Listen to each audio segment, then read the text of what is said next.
नमस्कार दोस्तों।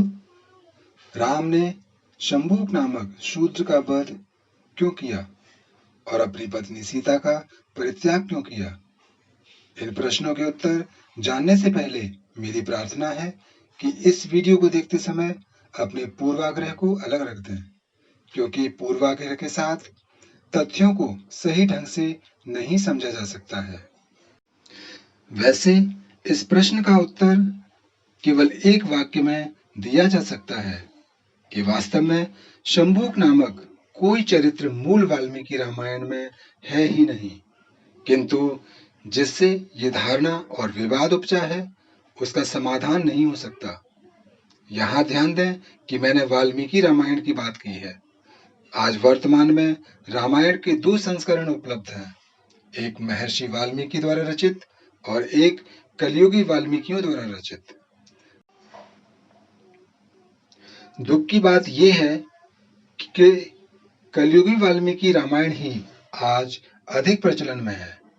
पहले महर्षि वाल्मीकि की रामायण समझते हैं, फिर आज की कलयुगी रामायण का इतिहास अच्छे से समझ आ जाएगा।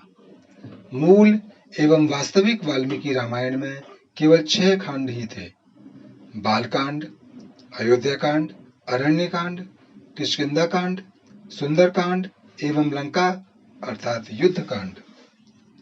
युद्धकांड में श्री राम के राज्याभिषेक के साथ ही महर्षि वाल्मीकि ने रामायण का समापन कर दिया। यही कारण है कि जब तुलसीदास जी ने रामचरितमानस लिखी तो उन्होंने भी उसमें केवल इन्हीं 6 कांडों का समावेश किया। अन्यथा ऐसा कोई कारण नहीं था कि यदि वाल्मीकि रामायण में 7 खंड होते तो तुलसीदास रामचरितमानस में केवल 1 खंड को छोड़ देते। इन 6 कांडों की विशेषता ये है कि महर्षि वाल्मीकि ने इसे श्री राम के जन्म लेने से पहले ही लिख दिया था। इसके अतिरिक्त यही राम कथा महादेव ने माता पार्वती को अमरनाथ की गुफा में पहले ही सुना दी थी। ब्रह्मा जी की कृपा से महर्षि वाल्मीकि त्रिकालदर्शी बने और भविष्य में होने वाली घटनाओं का ज्ञान पहले ही हो गया था। यही कारण है कि इन 6 कांडों में महर्षि वाल्मीकि की स्वयं की उपस्थिति नहीं है। लंका युद्ध के समय जब गरुड़ ने श्री राम और लक्ष्मण को नागपाश से मुक्त कराया तो उन्हें श्री राम के विष्णु अवतार होने पर संदेह हो गया। तब भगवान शिव की आज्ञा पर कागभूषुंडी ने उनका संदेह दूर किया, जो पहले ही ऐसा होता देख चुके थे। गरुड़ और कागभूषुंडी के बीच एक अत्यंत सुंदर संवाद हुआ। चूंकि वह श्री राम और वाल्मीकि रामायण से ही संबंधित था, इसीलिए वह उत्तर रामायण के नाम से प्रसिद्ध हुआ। यहाँ मैंने उत्तर रामायण कहा है, उत्तरकांड नहीं। इन दोनों में बहुत अंतर है। उत्तर रामायण में गरुड़ और कागभूषुंडी का संवाद है, इसीलिए ये महर्षि वाल्मीकि की मूल रचना नहीं मानी जाती। इसीलिए जब आप महर्षि वाल्मीकि द्वारा रचित मूल रामायण के पहले 6 कांड पढ़ेंगे तो पाएंगे उन 6 कांड और उत्तर रामायण की लेखनी में धरती आसमान का अंतर है। इसके अतिरिक्त रामायण के पहले 6 कांड महाकाव्य अर्थात पद्य के रूप में है, किंतु उत्तर रामायण गद्य के रूप में है। यदि महर्षि वाल्मीकि ने इसे लिखा होता तो यह भी पद्य के रूप में ही होता। आपको विश्वास नहीं होगा, केवल 200 वर्ष पूर्व इसी उत्तर रामायण को उत्तरकांड का नाम देकर रामायण और रामचरितमानस में ही जोड़ दिया गया। यहां तक भी ठीक था, क्योंकि उत्तर रामायण में ऐसा कुछ भी नहीं जो आपत्तिजनक हो, किंतु उसी समय उस कलयुगी रामायण की नींव पड़ी जिसमें जानबूझकर श्री राम का चरित्र हनन किया गया। आइए इसके बारे में समझते हैं, किंतु एक बात सदैव स्मरण रखें कि उत्तरकांड न महर्षि वाल्मीकि की रचना है और न ही ये कभी मूल रामायण का भाग था। भारत पर मुस्लिमों ने आक्रमण किया, बार बार किया। उनका एकमात्र उद्देश्य भारत की संपदा को लूटना था। वे बर्बर तत्व थे, किंतु असभ्य थे। उन्होंने भारत के गौरवशाली ग्रंथों को जला तो दिया, किंतु जनमानस के मन से मिटा नहीं पाए। फिर अंग्रेज आए। उनकी सामरिक शक्ति इतनी अधिक नहीं थी कि वे 30 करोड़, उस समय की भारत की जनसंख्या के देश पर बलपूर्वक अधिक दिनों तक शासन कर पाते, किंतु वे धूर्त और चतुर थे। उन्होंने 2 ऐसे कार्य किए जिससे भारत अंदर से टूट गया और उन्हें राज करने में सुविधा हो गई। उन्होंने भारत की सदियों पुरानी गुरु शिष्य परंपरा को समाप्त किया। मैकॉले को इसी कार्य के लिए लगाया गया, जिसने भारत की पूरी शिक्षा व्यवस्था का नाश कर दिया। आजादी के बाद पाकिस्तान समर्थक मौलाना अब्दुल कलाम आजाद को पहला शिक्षा मंत्री बना दिया गया, जिसने रही सही कसर पूरी कर दी। इस पर मैं पहले भी एक वीडियो बना चुका हूं, डिस्क्रिप्शन में लिंक दिया है, प्लीज अवश्य देखें। हिंदू धर्म की अति प्राचीन वर्ण व्यवस्था को जाति प्रथा के रूप में प्रचारित किया गया, ताकि हिंदू धर्म में आपसी फूट पड़ जाए। अंग्रेजों का ये षड्यंत्र इतना कारगर रहा कि पेरियार और अंबेडकर जैसे व्यक्ति भी इसमें फंस गए। जातिवाद पर भी मेरा एक वीडियो अवश्य देखें। रामायण तो ऐसी है जिसने सहस्त्रों वर्षों से हिंदू समाज को जोड़े रखा। हिंदू तो हिंदू, स्वयं राष्ट्रवादी मुस्लिम समुदाय भी उसका अध्ययन करता था। अंग्रेजों ने जब ये देखा तो उन्होंने हिंदू धर्म में आपसी फूट डालने के लिए जानबूझकर ऐसे प्रसंग रामायण में डलवाए, जिससे दलित समाज अपने विरुद्ध समझने लगे। यही वो काल था जब उत्तर रामायण को उत्तरकांड के रूप में महर्षि वाल्मीकि रामायण से जोड़ा गया, जिससे कांडों की कुल संख्या 7 हो गई और वो आज तक चली आ रही है। किंतु कहते हैं कि नकल के लिए अकल की आवश्यकता होती है, वह उनमें नहीं थी। उन्होंने सभी बकवास और मनगढ़ंत चीजें उत्तरकांड में जोड़ दी। शंबुक वध, देवी सीता की अग्नि परीक्षा, धोबी के लांछन पर देवी सीता का त्याग, लवकुश को अपना पुत्र मानने पर संशय आदि सब इसी में भरा पड़ा है।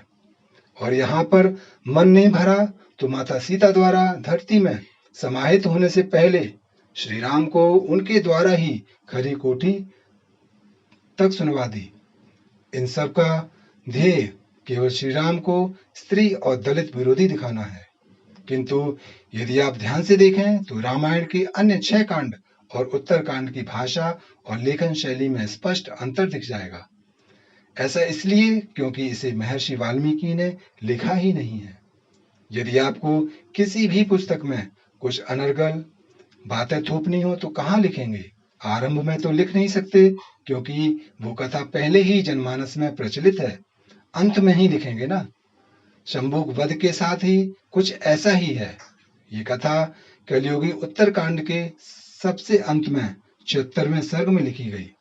साथ ही ये भी निश्चित है कि जिसने भी इसे जोड़ा है उसे रामायण का पूरा ज्ञान नहीं था। कैसे? आइए देखते हैं।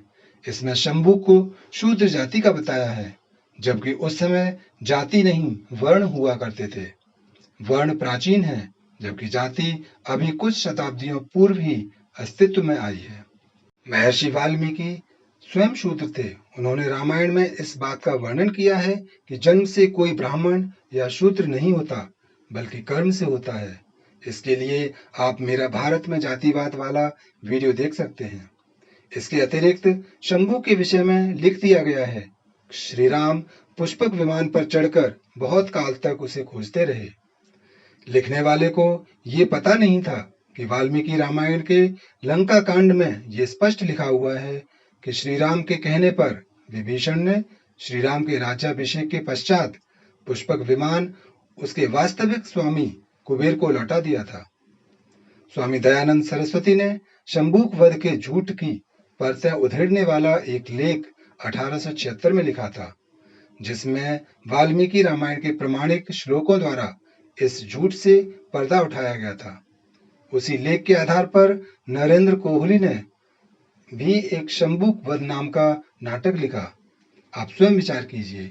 जो श्री राम जन्म से शूद्र महर्षि वाल्मीकि को प्रणाम करते हों, जो श्री राम निषाद राजगुह को अपने चरणों से उठाकर अपने हृदय से लगाते हों, जो श्री राम वानरों और रीछों के समुदाय को अपने समकक्ष बिठाते हों, जो श्री राम एक राक्षस विभीषण को भी शरण देते हों, जो श्री राम एक भीलनी शबरी के झूठे बेर तक प्रेम पूर्वक खा लेते हों, क्या आपको लगता है कि वही श्री राम एक शूद्र को केवल इसलिए मार देंगे क्योंकि वो वेद पाठी था? कितनी मूर्खतापूर्ण बात है। इस तर्क के आधार पर तो उन्हें महर्षि वाल्मीकि को भी मार देना चाहिए था, जो श्री राम देवी सीता को प्राप्त करने के लिए महान उद्योग कर महादेव का पिनाक भंग करते हैं, अपनी पत्नी के विरह में हाथ सीते कहते हुए वन वन भटकते हैं, जिन्होंने अपनी पत्नी के लिए 100 योजन समुद्र पर सेतु बांध दिया हो, जो श्री राम अपनी पत्नी को वापस पाने के लिए वानर भालुओं की सेना इकट्ठा कर एक महाराक्षस से जा भिड़ते हैं, जो श्री राम स्वयं अग्निदेव से अपनी प्रिय पत्नी को प्राप्त करते हैं। क्या आपको लगता है कि वही श्री राम एक मूढ़ व्यक्ति के कहने पर अपनी पत्नी का त्याग कर देंगे, जो स्वयं मर्यादा पुरुषोत्तम हैं, जिन्होंने कठिन से कठिन समय में भी अपना धैर्य और धर्म नहीं छोड़ा, जिनके ज्ञान का कोई पार नहीं है और जिनके ज्ञान और जीवन से महर्षि वशिष्ठ, विश्वामित्र, परशुराम एवं वाल्मीकि जैसे विद्वान शिक्षा लेते हैं, और जिसे मनुष्य तो मनुष्य एक पशु के भी अधिकारों की चिंता हो? क्या आपको लगता है कि ऐसे श्री राम अपनी गर्भवती पत्नी के अधिकारों की चिंता नहीं करेंगे, जो अपने पति के साथ वन जाने के लिए सारे जग से लड़ पड़ी हो, जिन्होंने राजकुमारी होकर भी 13 वर्ष वन में हंसते हुए निकाल दिए, अंतिम 1 वर्ष में जिन्होंने अकल्पनीय दुख भोगा हो, जो महावीर हनुमान के साथ केवल इसलिए लंका नहीं गई क्योंकि इससे उनके पति का यश कम होगा, इतने कष्टों के बाद भी जिनका मुख मलिन तक ना हुआ हो? क्या आपको लगता है कि वह माता सीता अंत समय में अपने पति के विरुद्ध बोलेंगी? रामायण में एक प्रसंग आता है कि जब मंथरा ने माता सीता को वल्कल वस्त्र दिए तो उन्हें उसे पहनना नहीं आया, तब श्री राम स्वयं अपने हाथों से वह वल्कल वस्त्र अपनी पत्नी को पहनाते हैं। क्या आपको लगता है कि ऐसे श्री राम को देवी सीता, जिनका स्थान सतियों में श्रेष्ठ है, के चरित्र पर कभी संदेह होगा? सीता को पाने के लिए राम बनना पड़ता है और राम को पाने के लिए सीता। इन दोनों में लेश मात्र भी अंतर नहीं है। हम और आप जैसे कलयुगी व्यक्ति तो श्री राम और माता सीता की महिमा को क्या समझ पाएंगे? इसीलिए पुराने समय से चले आ रहे इस असत्य, पाखंड और षड्यंत्र को समझिए और इससे दूर रहिए। उत्तर रामायण अगर पढ़ना ही है तो उसमें समाहित गरुड़ और काकभूषुंडी के वास्तविक वार्तालाप और घटनाओं को पढ़िए। अंत में यही कहूंगा कि अगर शंभूक वध और इस जैसे मनगढ़ंत प्रसंग सत्य होते तो ये केवल और केवल आजकल के मूर्ख वामपंथी इतिहासकारों और हिंदू विरोधी विचारधारा वाले लोगों के द्वारा ही क्यों बताया जाता? क्योंकि नहीं ये प्रसंग गीता प्रेस जैसे उत्कृष्ट प्रकाशन की पुस्तकों में कभी भी लिखा गया और कहीं नहीं मिलेगा। कृपया अपने विवेक का प्रयोग करें।